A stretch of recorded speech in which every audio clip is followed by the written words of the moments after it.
joven catedrático de la Universidad de Cuenca, el doctor Andrés Martínez, PhD en Derecho Constitucional. Doctor Martínez, muy buenos días. ¿Cuál es su lectura sobre el caso Assange, sobre todo con respecto a las repercusiones que esto trae? Muy buenos días, un saludo cordial a las amigas y a los amigos que nos escuchan y nos ven a través de las distintas plataformas. Creo que sin duda, le decía extra micrófonos, el Ecuador el 11 de abril del 2019 va a formar parte ya de los libros de texto de manera particular en el derecho internacional público. ¿Por qué? Porque el caso típico que se conocía siempre y que se estudiaba sobre el asilo diplomático era el famoso caso de Haya de la Torre, aquel político peruano que participó en un fallido intento de golpe de Estado y que después terminó asilándose en la Embajada de Colombia y que el caso fue conocido ante la Corte Internacional de Justicia de La Haya. Sin embargo, en el caso de Assange, a más de la repercusión que existe y obviamente el tiempo, cerca de 82 meses de haber estado asilado en nuestra embajada, creo que es una de las cosas interesantes dentro de la idea del derecho internacional público y de manera particular del derecho a asilo como una institución netamente del derecho americano. Sin embargo, tanto es así que obviamente se basa en las convenciones en la Carta de La Habana, de Montevideo y de Caracas, pero que en este caso fue aplicado en Europa. Tal es el caso, obviamente, de la alegación, obviamente, diplomática ecuatoriana, pero en el Reino Unido. ¿Cuál será la repercusión? Yo creo que hay que tener presente, para poder analizar el caso, dos particularidades. Una, desde el punto de vista netamente jurídico y otro desde el punto de vista político. Ya. Antes de su análisis, pongamos en perspectiva los principales hechos que se han dado. Año 2012, el gobierno de Rafael Correa decide darle asilo a Julian Assange cuando este es un hombre perseguido por grandes gobiernos que se vieron afectados por la difusión de documentos secretos relacionados con la guerra de Irak, relacionados con la política norteamericana. Paralelamente, Assange es perseguido por crímenes comunes. Desde Suecia encuentra refugio en la embajada ecuatoriana. Pero esta historia se hace muy larga y dilatada, con una enorme protección durante el gobierno de Rafael Correa, que continúa con el gobierno de Lenín Moreno, al punto de que con un trámite sumario absolutamente sin precedentes en Ecuador se le entrega la nacionalidad ecuatoriana, se le eleva a un cargo como un empleado, un trabajador con atributos diplomáticos en la Embajada de Ecuador. Se intenta a través de este mecanismo, con la intermediación de María Fernanda Espinosa, de sacarlo así y de dar por terminado este tema. Las autoridades de Londres se percatan de esto, lo impiden, y luego viene un periodo en el cual va cayendo en desgracia Julian Assange, cada vez con mayores alejamientos del gobierno de Lenín Moreno. Una serie de incidentes se dan en el camino que culminan con la publicación de las fotos familiares de Lenín Moreno en el portal de Wikileaks, gota que llena el vaso. Aquí su análisis con estos a brevísimos rasgos, los principales sucesos que han llevado a la situación actual. Sobre todo tener presente algunas puntualizaciones en cada uno de los momentos que usted correctamente ha señalado. El primero, ¿qué es el asilo diplomático? El asilo diplomático se basa, es una institución, insisto, netamente del derecho americano, ¿sí? No es una institución del derecho internacional de los derechos humanos a nivel mundial. ¿Por qué hago esta referencia? Porque de manera particular la idea del asilo es proteger a un perseguido político en una alegación diplomática basándose en el principio precisamente de aquella protección e inmunidad que gozan los inmuebles de las legaciones diplomáticas. Hago referencia a esto porque el Estado receptor, en este caso el Ecuador, en el año 2012, tenía la potestad, en este caso, de calificar al solicitante. Es decir, si se trata de una persona que está perseguido solamente por delitos políticos, no se tratan por delitos comunes. Sin embargo, aquí la primera puntualización, porque no olvidemos que el señor Assange, al momento que solicita asilo, no solamente era perseguido por las filtraciones de Cablegates, de Wikileaks, sino de manera paralela en Suecia, en Estocolmo, se seguía un proceso por violación sexual.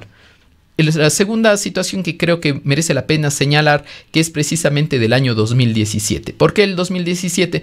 Si hacemos un análisis, en el primer trimestre del 2017 se aprueba la Ley Orgánica de Movilidad Humana, donde, entre otras cosas, se regula precisamente la naturalización de los extranjeros para ser ecuatorianos.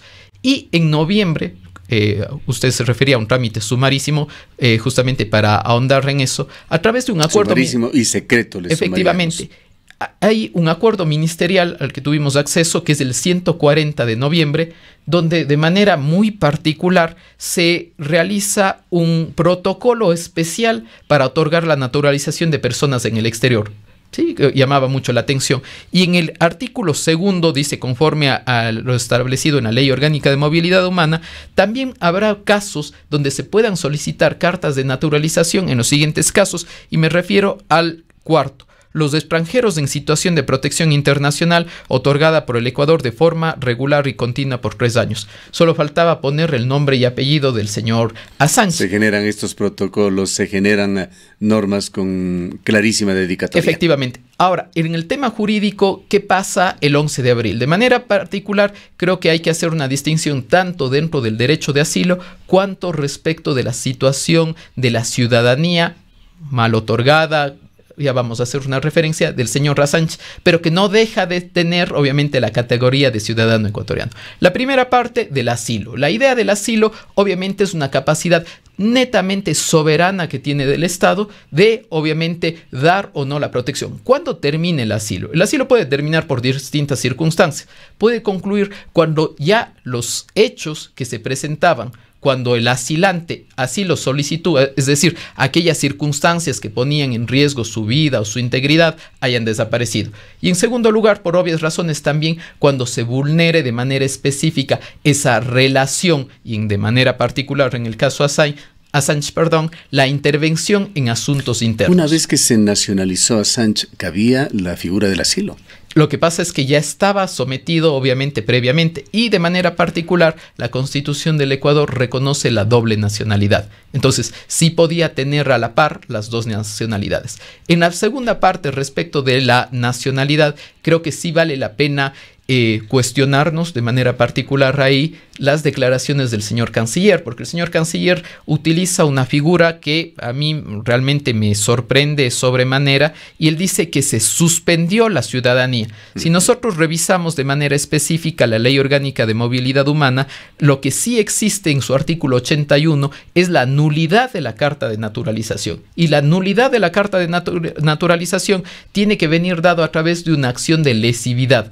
Para los amigos y amigas que nos escuchan, la acción de lesividad es una acción dentro de la esfera del derecho administrativo a través de la cual el Estado plantea, ¿sí?, se autoplantea y dice que por haber encontrado situaciones que no están de acuerdo o que se utilizó un trámite que no era el adecuado, revierte una condición. Porque no olvidemos, que nos guste o no, el momento que se otorgó la Carta de Naturalización, el Estado ecuatoriano le otorgó derechos, y la única forma de, en este caso, suspender o retirar los derechos es también a través del debido proceso. ¿Podría argumentarse que Assange sigue siendo ecuatoriano? Por supuesto, sigue siendo ecuatoriano. Y porque aquí se da esta otra figura sui generis de que la embajada ecuatoriana en Londres abre sus puertas para que detengan a un ecuatoriano en su interior. El día de ayer, el señor embajador de Ecuador en Londres hizo una puntualización. Habría que ver ya la hoja de ruta, las líneas, el libro de seguridad incluso de la embajada. Él señala que se dieron 2 momentos. El primer momento donde llama al señor Assange a su oficina y le traslada la decisión del Estado ecuatoriano de retirar el asilo por las condiciones que lo expuso el señor canciller, entre otras cosas por intervención en asuntos internos, la falta de cordialidad, entre otras cosas. Y una vez que termine ese momento, le invita a que se retire de la embajada.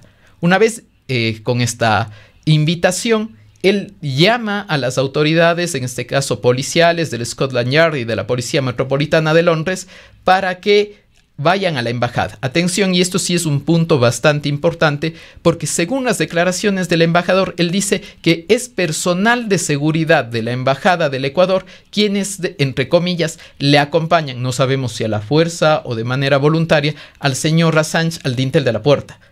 Y obviamente cuando una vez el señor Assange está en el dintel de la puerta, cruza el dintel de la puerta, en este caso la Policía Metropolitana y agentes de seguridad del Estado del Reino Unido lo detienen. Y obviamente se da todo el proceso. ¿Cuáles son las repercusiones dentro del punto de vista legal? ¿Qué le va a pasar a Assange? De manera específica, creo que sí hay que ser muy maduros y muy objetivos en esto. No estamos en un estado fallido, no estamos en un joven estado democrático, estamos en una democracia consolidada, en un estado de derecho, y frente a una de las justicias básicas del common law, que también ha sido gran protectora de los derechos humanos. No olvidemos que ante sus mismos jueces fueron los que detuvieron al señor Pinochet hace décadas atrás. Es decir, no estamos tratando con jueces que vayan a vulnerar los derechos humanos. Sin embargo, de existir la orden de extradición, que efectivamente ya la existe, la solicitud, esta tiene que ser tramitada. Pero previamente, lo ha dicho la señora Theresa May y por supuesto también los jueces, tendrá que cumplir primero un año de detención por haber incumplido la normativa inglesa. ¿Qué podría o cuáles son las situaciones que a mediano plazo pueden llegarse a presentar de manera particular en el caso Assange por parte de quienes están atrás de la defensa del mismo? De manera específica, yo creo que acudirán al Tribunal Europeo de Derechos Humanos con el propósito de pedir una acción, una medida cautelar por encontrarse de por medio en peligro la integridad y la vida del señor Assange, por cuanto de darse la extradición podría estar en un estado donde está prevista la pena de muerte. Hay que hacer referencia a que el Tribunal Europeo de Derechos Humanos, más conocido como Tribunal de Estrasburgo, tiene jurisprudencia al respecto sobre extradiciones donde existan posibles casos de en este caso, de riesgo contra la vida o la integridad. Un último punto, doctor Martínez, las contradicciones que se han dado con respecto a la detención de Assange. Un comunicado de Scotland Yard señalaba que se lo hace tomando en consideración un proceso del año 2012 en el cual había una solicitud de extradición de los Estados Unidos en contra de Julian Assange. El presidente ecuatoriano, por su parte, ha dicho que haber conversado, y dice no solamente una vez, en varias ocasiones, y acordado con el gobierno de Londres de que no sería extraditado a un país donde existe la pena de muerte o se le pueda eventualmente ser víctima de tortura. Pero un alto funcionario del gobierno en CNN, el día de ayer, Sebastián Roldán, ha señalado que no existe ningún acuerdo de ese tipo con el gobierno británico. Bueno, la primera cosa que nos llama poderosamente la atención es que al interior del propio gobierno no se maneje primero un discurso similar, ¿no? Y en segundo, en un tema tan delicado. Un tema tan delicado. Y segundo, de manera específica, lo que intentó, obviamente, en la intervención del presidente de la República, donde decide retirar el asilo, es precisamente no irse en contra de la opinión consultiva de la Corte Interamericana de Derechos Humanos de mayo del 2018. No olvidemos que el Estado ecuatoriano, que forma parte del sistema interamericano, acudió al mismo con el propósito de consultar respecto de la institución del asilo diplomático. Y entre otras cosas, lo que se les dice ahí es que no se podrá aplicar el principio, es decir, el principio de no devolución. Que hay una normativa superior que impide acuerdos de esta naturaleza. Sí, de manera particular diciendo que obviamente no se debería expulsar o entregar a una persona que se encuentre asilado en tanto en cuanto se encuentre en riesgo su vida o el peligro de ser extraditado a un lugar donde efectivamente existe la pena de muerte. Entonces entiendo que esa fue la razón por la cual en el discurso de manera particular el señor presidente de la República hizo referencia a este particular. Una reflexión final, doctor Martínez. Este tortuoso camino en cuanto a los trámites, a la hoja de ruta que se ha seguido en el ámbito diplomático, así como la otra faceta de qué conoce Wikileaks sobre los gobiernos de Rafael Correa y de Lenín Moreno, generan preocupación. Su punto de vista sobre las consecuencias futuras que este caso pueda traer para el país. Yo creo que hay que basarse son dos temas. El primero, el que se refiere de manera particular, como usted bien lo señala, a las situaciones relativas a la documentación, a la información que de seguro debe contener el Wikileaks. Pónganse a pensar que en la denuncia realizada y la filtración de los INA Papers llama la atención que no asoma ningún político o ningún exfuncionario del gobierno de Correa, sino solamente los que están actualmente cercanos a Lenín Moreno, lo cual llama poderosamente la atención. Si usted realizó la filtración de todo un teléfono, debería tener todas las conversaciones, no solamente seleccionadas, es decir, ahí hay todavía tela por cortar, y de pronto el señor Assange tenía algún acuerdo, alguna situación, y también molesto frente a la situación con el Ecuador, podría llegar a filtrar y generar una conmoción a nivel nacional. Y en segundo lugar, creo que sí vale la pena reflexionar de las posibles consecuencias a nivel de responsabilidad internacional del Estado ecuatoriano que podrían, atención, podría, sí, llegar a tener en el caso que Assange o su familia denuncien al Ecuador ante el Sistema Interamericano de Derechos Humanos en relación a que le entregaron, que estaba dentro de un asilo, que corría riesgo su vida y que se fueron en contra de la opinión consultiva. No son procesos que duran meses, son procesos que duran años, y de pronto podría haber una responsabilidad internacional no solamente de un reconocimiento de vulneración de derechos, sino incluso de una compensación de tipo económico. Muchas gracias por su presencia.